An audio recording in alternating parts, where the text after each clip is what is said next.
వలీభిర్ముఖమాక్రాంతం వలీభిర్ముఖమాక్రాంతం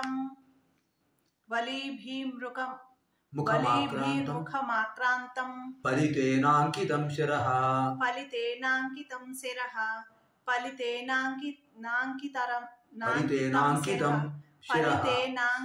శిరః గాత్రాణి శిథిలాయంతే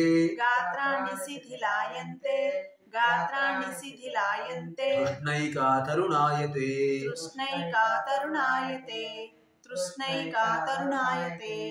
వలీభిః ప్రథమం ముఖం ద్వితీయం ఆక్రాంతం తృతీయం ఫలితేన చతుర్థం అంకితం పంచమం శిరః షష్టం గాత్రాణి సప్తమం శిథిలాయంతే అష్టమం తృష్ణా నవమం ఏకాదశమం తరుణాయతే ఏకాదశపది అయం శ్లోకః.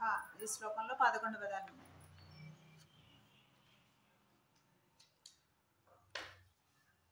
మానవ స్వభావం చెప్పారు ఇక్కడ.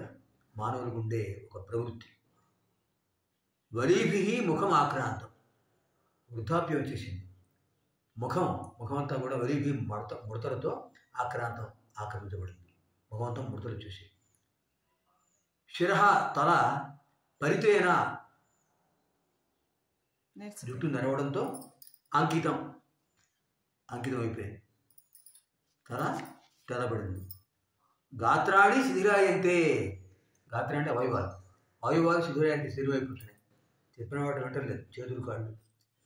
కానీ ఏకా తృష్ణ ఏకా, కోరిక ఒక్కటే. తరుణాయతే, ఇదివరకు ఎలా ఉందో ఇప్పుడు అలా. అంటే మనసుకు వయస్సు లేదు కదా. మనసు ఎప్పుడు ఉత్సాహంగానే ఉంటుంది. శరీరం సహకరించాలి. ఎంత అద్భుతం జరుగుతుంది. ముఖమునందంతటిలో ముడతలు ఏర్పడినవి, తల నెరిసినది, అవయవాలు దుర్బలం అయిపోతున్నాయి. ఒక్క ఆశకు మాత్రమే పడుచుదనం వస్తుంది. వలీభిర్ముఖమాక్రాంతం ఫలితేనాంకితం శిరః గాత్రాణి శిథిలాయంతే తృష్ణైకాతరుణాయతే. అనంతరం వ్యాఘ్రీవ తిష్టతి జరా పరితర్జయంతి రోగాశ్చ శత్రవైవ ప్రహరంతి దేహం ఆయుః పరిస్రవతి భిన్నఘటాదివాంభో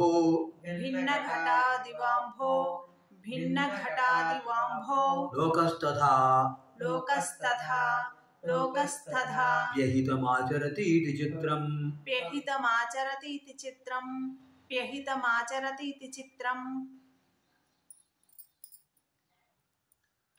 వ్యాఘ్రీ ప్రథమం ఇవ ద్వితీయం తిష్టతి తృతీయం జరా చతుర్థం పరితర్జయంతి పంచమం రోగాత్ షష్టం సప్తమం శత్రవః అష్టమం ఇవ నవమం ప్రహరంతి దశమం దేహం ఏకాదశం ఆయుః ద్వాదశం పరిస్రవతి త్రయోదశం భిన్నఘటాత్ చతుర్దశం ఇవ పంచదశం అంబః షోడశం లోకః సప్తదశం తథా అష్టాదశం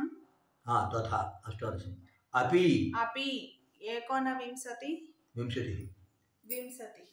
అహితం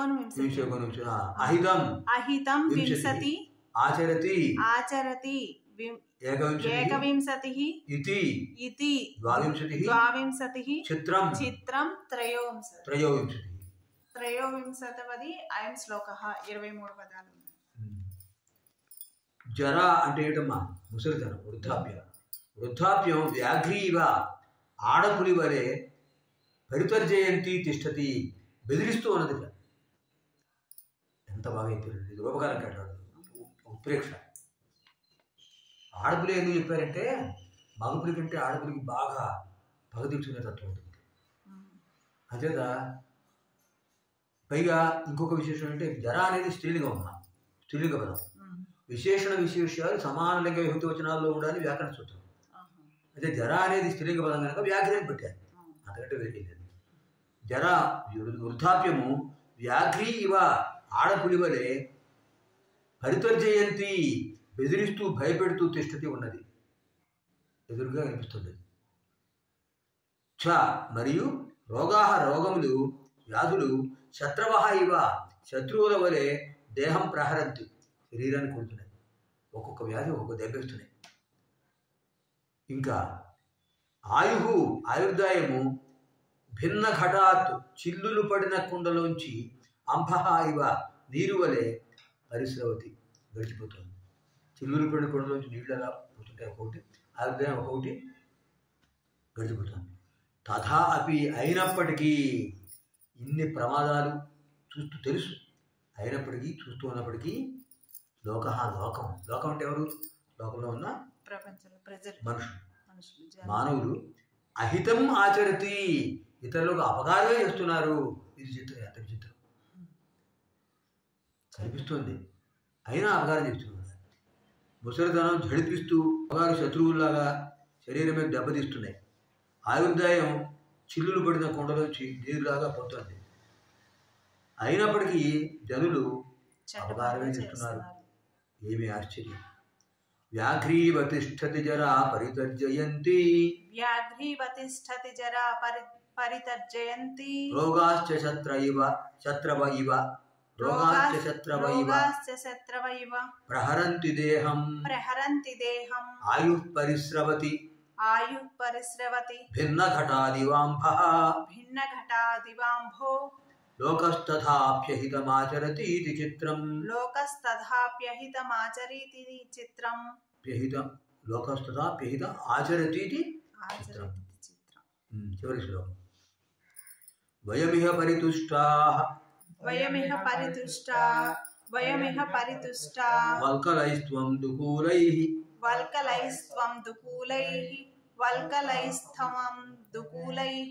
సమయవ పరితోషో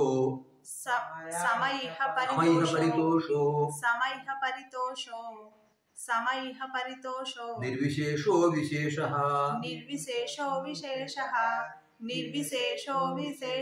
సతు భవతు దరిద్రో యస్య తృష్ణా విశాలా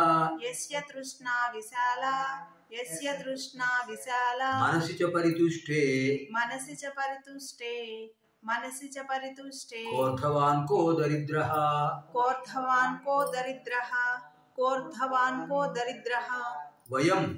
వయం ప్రథమం ఇహ ద్వితీయం పరితుష్టాః తృతీయం వల్కలైః చతుర్థం త్వం పంచమం దుకూలైః షష్టం సమః సప్తమం ఇహ అష్టమం పరితోషః నవమం నిర్విశేషః దశమం విశేషః ఏకాదశం సహ ద్వాదశం తు త్రయోదశం భవతు చతుర్దశం దరిద్రః పంచదశం యస్య షోడశం తృష్ణా సప్తదశం విశాలా అష్టాదశం మనసి ఏకోనవింశతి చ వింశతిః పరితుష్టే ఏకవింశతిః కః ద్వావింశతిః అర్థవాన్ త్రయోవింశతిః కః చతుర్వింశతిః దరిద్రః పంచవింశతిః 10 అయం శ్లోకః 25 పదాలు ఉన్నాయి. ఒక సన్యాసి మహారాజాకి వచ్చాడమ్మా. ఆ సన్యాసి వల్కలాలు చూస్తున్నాడు. వల్కలాంటి తెలుసా? ఈ అడవుల్లో పెద్ద చెట్లు ఉంటాయమ్మా. పైన బెరడు, ఆ చెట్టుకి వయసు పెరిగే కొద్ది బెడలు ఊడిపోతుంటాయి. ఆ బెరడు తీసేస్తారట. బెరడు తీసేసి నీళ్ళలో పెట్టేస్తారు. అవి నారిపోతాయి. ఆ తర్వాత పై పుట్టంతా పోతుంది, లోపల నార మిగులుతుంది. దాన్ని ఆరబెట్టి నీడలో ఆరబెడతారు. ఎండలైతే పిడిచిపోతుంది. నీడలో ఆరబెట్టి అది కట్టుకుంటారు. దాన్ని వల్కలము అంటారు. వల్కలము అది గుచ్చుకుంటుంది, అయినా భరిస్తారు వాడు. ఖర్చు లేని పని కదా, దీనికోసం డబ్బు ఖర్చు పెట్టడానికి డబ్బుకి ఉంటుంది వాడికి. అది వానప్రస్థాశ్రమ నియమాలు. ఆయన వల్కలాలు చుట్టుకుని వచ్చాడు. మహారాజు అన్నట్ట, నేను ఇన్ని పీతాంబరాలు కట్టుకున్నాను, నాకు ఏదో వెల్తిగా ఉంది, అప్పుడప్పుడు కొంచెం కష్టం గుచ్చుకుంటున్నాడు అనిపిస్తుంది, నువ్వు ఈ వల్కలంతా ఎలా పడుతున్నావు అయ్యా బాధ అంటాడు. దానికి సమాధానం చెప్తాడు, ఓ రాజా, ఇక్కడ ఈ సందర్భంలో మేము వల్కలై పరితుష్ట అంటే ఆయన వెంటనే ఇంకా కొంతమంది మేము వల్కలాలతో నార వస్త్రాలతో సంతోషంగా ఉన్నాం, మేమేం బాధపడాలా, నువ్వు బాధపడతావు మమ్మల్ని చూసి. నీవు దుఃఖులై పట్టు వస్త్రాలు, దుఃఖులు పట్టు వస్త్రాలతో సంతోషంగా ఉన్నావు. సమయ పరితోష సంతోషం అనేది సమహ ఇహ, ఇక్కడ నీకు నాకు సమానమే. నువ్వు సంతోషిస్తున్నావు, నేను సంతోషంగా ఉన్నాను. నిర్విశేష ఇంకో విశేషం కాని గొప్ప విశేషం ఏంటంటే సతు భవతు దరిద్ర యస్య తృష్ణా విశాల, యస్య ఎవరికైతే తృష్ణ కోరిక విశాల అంతు లేకుండా అనంతంగా పెరిగిపోతుంటుందో సహా దరిద్ర భవతు, వాడు దరిద్రుడు. మనసిచ సంతుష్టే మనసిచ పరితుష్టే, మనసు సంతృప్తి చెందితే కహార్థవాన్ కహ దరిద్ర, ఎవడు ధనవంతుడు ఎవడు దరిద్రుడు అంటే సంతృప్తికి మించిన ధనం లేదు. ఓ రాజా, మేము నారచీరలతో సంతోషంగానే ఉన్నాం, నీవు పట్టుబట్టలతో సంతోషంగా ఉన్నావు.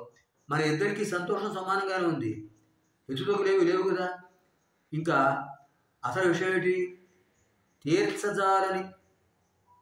తీర్పజాలని ఆశ కలిగిన వాడు దరిద్రుడైతే అవ్వచ్చు. మనసు సంతృప్తి పొందినవాడు ఎప్పుడు సుఖంగానే ఉంటాడు. అంచేత ధనవంతుడెవడు దరిద్రుడెవడు, అద్భుతమైన శ్లోకం. వయమిహ పరితుష్ట వల్కలైస్త్వం దుర్కూలైః సమయిహ పరితోషో నిర్విశేషో విశేషః సతు భవతు దరిద్రో యస్య తృష్ణా విశాలా మనసి చ పరితుష్టే కోర్థవాన్ కో దరిద్రః. దీంట్లో మనకు భర్తృని శ్లోకాలు